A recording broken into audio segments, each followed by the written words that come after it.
ओम शांति। आज 10 दिसंबर 2022। आज की ईश्वरी वाणी की मुख्य पंक्तियां हैं।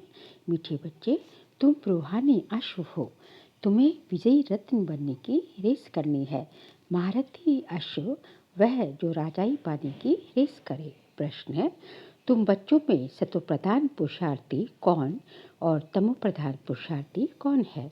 उत्तर है, सत्वप्रधान पुरुषार्थी वह जो रचयिता और रचना को जानकर पुरुषार्थ करते हैं, जिनकी बुद्धि में सृष्टि के आदि मध्य अंत की नॉलेज घूमती रहती है, जिन्हें बाप की याद का शुद्ध अहंकार है। और तमो पुरुषार्थी वह जो कहते कल पहले जैसा पुरुषार्थ किया होगा वैसा कर लेंगे, जो मिलना होगा वह मिल जाएगा। गीत है, दुखियों पर कुछ रहम करो माँ बाप हमारे। ओम शांति।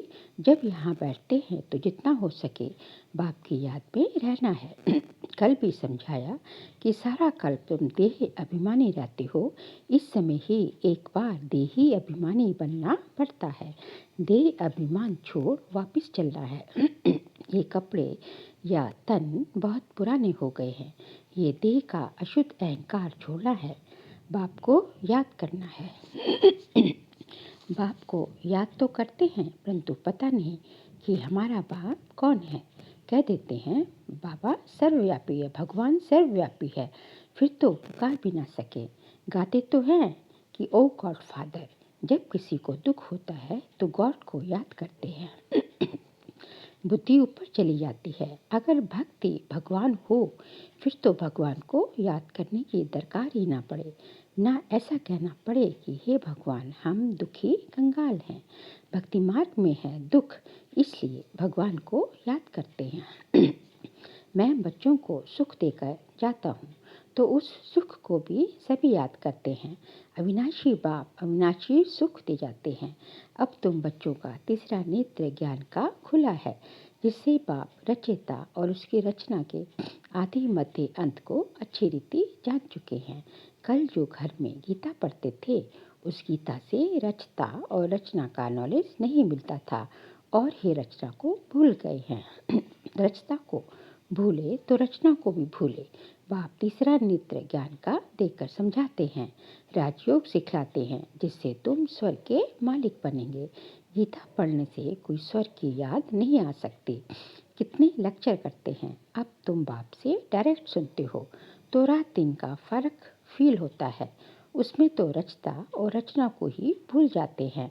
अभी बाबा ने रचता और रचना का राजपैठ समझाया है और बरोबर पुरुषार्थ भी करते हैं वर्षा लेने का। फिर किसका पुरुषार्थ सत्व प्रधान है तो किसका रजो और किसका तमो होता है। उत्तम मध्यम कनिष्ठ पुरुषार्थी हैं। बच्चे जानते हैं कि हमारे पुरुषार्थ से इतनी ऊंच प्रारब्ध बनेगी तो क्यों नहीं ऐसा पुरुषार्थ करना चाहिए। खुद भी समझते हैं कि अभी हम अच्छा पुरुषार्थ करेंगे तो कल्प ऐसा ही हमारा पुरुषार्थ होगा। अगर नहीं करते तो समझ में आता है कि कल पहले भी उसने पुरुषार्थ नहीं किया है तो पथ भ्रष्ट हो जाएगा। अश्व दौड़ाते हैं ना, रेस में घोड़े दौड़ होती है। कहते हैं कि फलाने ने विन किया। यह भी नंबरवार है। कोई तो ऐसे भी हैं जो कहते हैं हम ज़्यादा कुछ समझना नहीं चाहते हैं, न समझ सकते हैं, ना किसी को समझाएंगे। उन्हों के लिए फिर सहज युक्ति है तो सिर्फ बाप को याद करना सीखेंगे कि वह भी नहीं। बेहद का बाप जिसको तुम भक्ति मार्ग में याद करते हो, वह बाप अब सम्मुख ब्रह्मा के तन से कहते हैं कि मुझे याद करो। बाबा ने रचना का राज भी समझाया है। शिव बाबा तो सभी आत्माओं का बाप है।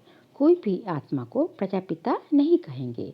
आत्माएं तो अनादि हैं। प्रजापिता ब्रह्मा रचता है, मुख वंशावली है। हम आत्माएं तो हैं शिव बाबा की संतान। कहते हैं कि तुम मेरे तो हो ही, जितने हो उतने ही हो। कम ज़्यादा आत्माएं कभी भी हो नहीं सकती। उन्हों का ही बेहद ड्रामा में पार्ट है। ये अनादि बना बनाया खेल है। बाबा कहते हैं मैं आता हूँ जरूर एक सत्य धर्म स्थापन करने और अनेक धर्मों का विनाश कराने। जो सत्य धर्म प्राय लोप हो गया है वह भी स्थापन हो रहा है। सत्य धर्म अर्थात सत्युग का आदि सनातन देवी देवता धर्म। जो सत परमात्मा ने आकर स्थापन किया है। जैसे क्रिश्चियन धर्म क्राइस्ट ने स्थापन किया, वैसे आदि सनातन सत धर्म सतबाप ने स्थापन किया। सचखंड स्थापन करने वाला सच्चा बाबा है। तुम ब्राह्मण बच्चे ही जानते हो कि बरोबर बाप आया हुआ है। बाबा समझाते हैं कि अब ड्रामा पूरा होता है तो अब पुराना कपड़ा छोड़ना है। नाटक में भी एक्टर्स का पाठ मुकर्रर हो जाता है। अपने टाइम पर कपड़े बदल कर चले जाते हैं ना।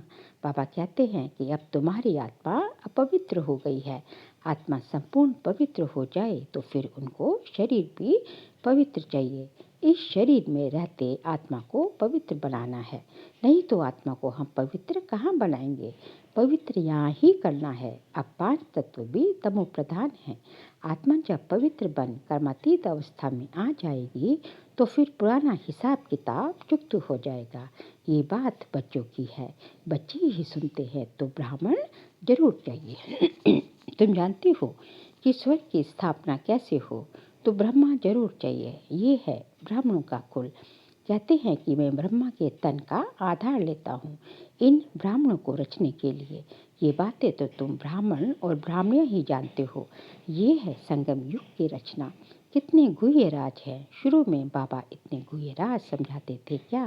कहा जाता है ना, सागर को स्याही बनाओ, जंगल को कलम बनाओ, पृथ्वी को कागज बनाओ, तो भी ये ज्ञान पूरी नहीं होगी।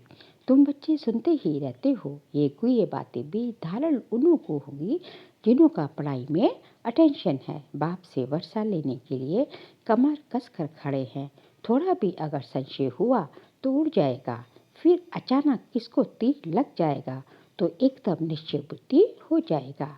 नए नए टोटके बाबा सुनाते हैं। कल भी बाबा ने बहुत अच्छी रीति समझाया था।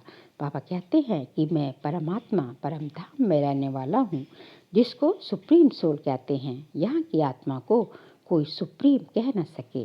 सुप्रीम सोल एक ही है, उनकी ही सब बंदगी करते हैं। परम धाम में रहने वाला परमात्मा वह फिर सर्वव्यापी हो न सके।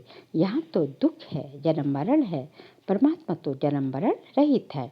जो महारथी हैं, जिनका पूरा पुरुषार्थ चल रहा है वर्षा लेने का, वे रेस में देखो कैसे दौड़ते हैं। कोई घोड़े नाउम्मीद भी होते हैं, परंतु लास्ट में ऐसे तेज दौड़ाते हैं जो सबसे आगे चले जाते हैं। यहाँ भी ऐसे है, कोई तो चलते चलते ढीले हो जाते हैं, फिर गिर पड़ते हैं। कोई को चोट लग जाती है तो लंगड़े हो जाते हैं। यहाँ भी बहुत अच्छे अच्छे नए बच्चे हैं जो पुरानों से बहुत तेज दौड़ रहे हैं।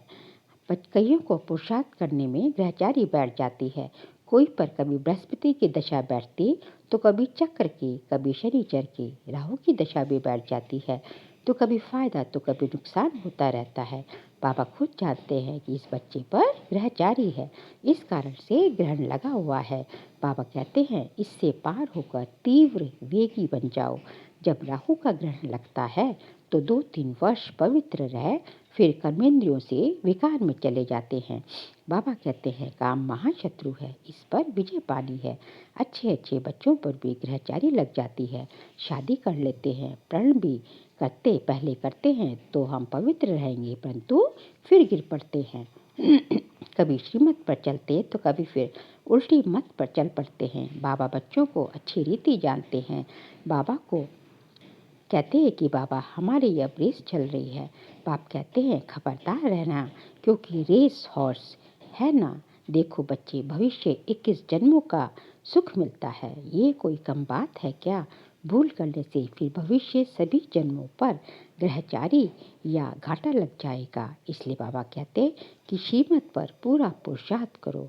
बाबा तो पहले से ही बता देते हैं, जितना रुस्तम बनेंगे, ज्ञान योग में तीखे होंगे, उतनी माया के तूफान भी जोर से आएंगे। खबरदार रहना है, कर्मेंद्रियों द्वारा विकर्म कर पाप आत्मा नहीं बनना है। तुम हो ईश्वरीय औलाद तो बहुत रॉयल बनना है। लक्ष्मी नारायण देखो कितने रॉयल हैं। ये संस्कार अभी भरने हैं, क्योंकि इस समय तुम ईश्वरीय औलाद कहलाते हो। मान तुम्हारा अभी है, बलिहारी तो इसे एक जन्म की माननी चाहिए। बाकी तो 84 जन्म ले पतित बनते ही आए हो। जब तक बाबा ना आए तब तक ये मनुष्य सृष्टि झाड़ जड़ जड़ी बूत तमो प्रधान होना ही है ना। इन लक्ष्मी नारायण को भी विश्व का मालिक उस मालिक ने बनाया। सोमनाथ का मंदिर भी बहुत नामी ग्रामी है। शिव बाबा ने धन दिया है, इसलिए उनके मंदिर भी बहुत धन लगाया है। पुजारी भी जब बनते हैं तो भी जितना धन रहता है, तो जो इनके मंदिर बनाए हैं पुजारी भी जो है जब बनते हैं तो भी कितना धन रहता है। जो इतने मंदिर बनाए हैं तो पूज्य पने में कितना ना धन होगा। अभी तो है प्रजा का प्रजा पे राज्य, कुछ है नहीं, ब्रह्मा की रात है ना। फिर ब्रह्मा का दिन होता है तो स्वर्ग बन जाएगा, हीरे ज्वारों के महल बन जाएंगे। भला इतना सोना आएगा कहाँ से? वहाँ सोना तो मिट्टी मिसल होता है। सत्य त्रेता में सोना मिट्टी मिसल होता है। दिखलाते हैं कि पहाड़ों में गरमाइश होती है तो फटते हैं, खानियों से ही सोना निकलता है ना। सोने की ईंट बनाते होंगे जैसे माया मच्छंद्र के खेल में दिखाते हैं, तो उसने सूक्ष्म वतन में सोने की ईंट देखी, समझा ले जाएंगे। आँख खोली तो कुछ नहीं देखा। यहाँ भी बच्चे दिव्य दृष्टि में सोने की महल देखकर आते हैं। बच्चों ने गीत तो सुना, दुखियों पर कुछ रहम करो, बाप का नाम ही है ब्लिसफुल। ऐसे नहीं कि वह सभी में विराजमान है। माया ने बुद्धि को बिल्कुल ही ताला लगा दिया है। बाबा कहते हैं कि मेरे सिवाय ये ताला कोई खोल न सके।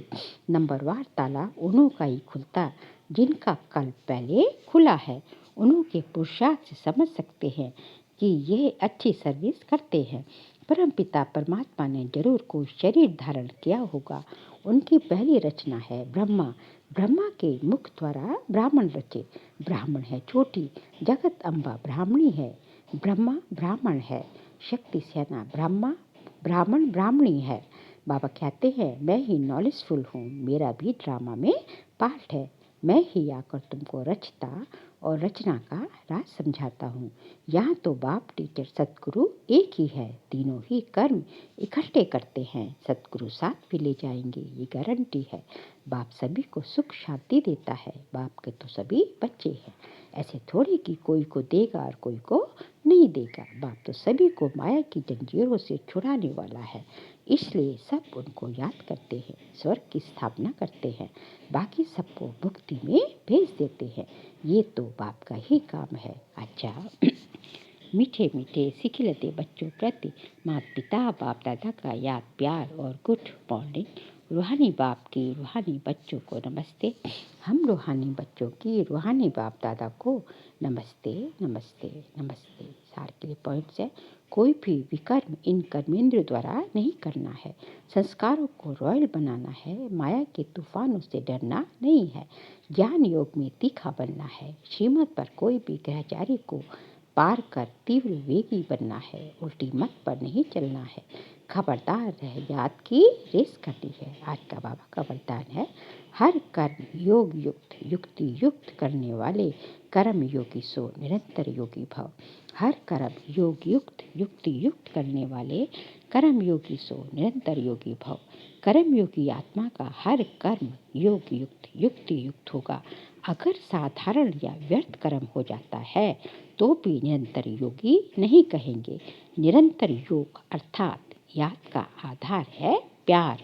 जो प्यारा लगता है वे स्वतः याद आता है। प्यार वाली चीज अपनी ओर आकर्षित करती है, तो हर सेकंड हर संकल्प हर बोल सदा श्रेष्ठ हो और एक बाप से दिल का प्यार हो, तब कहेंगे कर्म योगी सो निरंतर योगी। स्लोगन है, मेहनत से छूटना है तो मोहब्बत के झूले में झूलते रहो।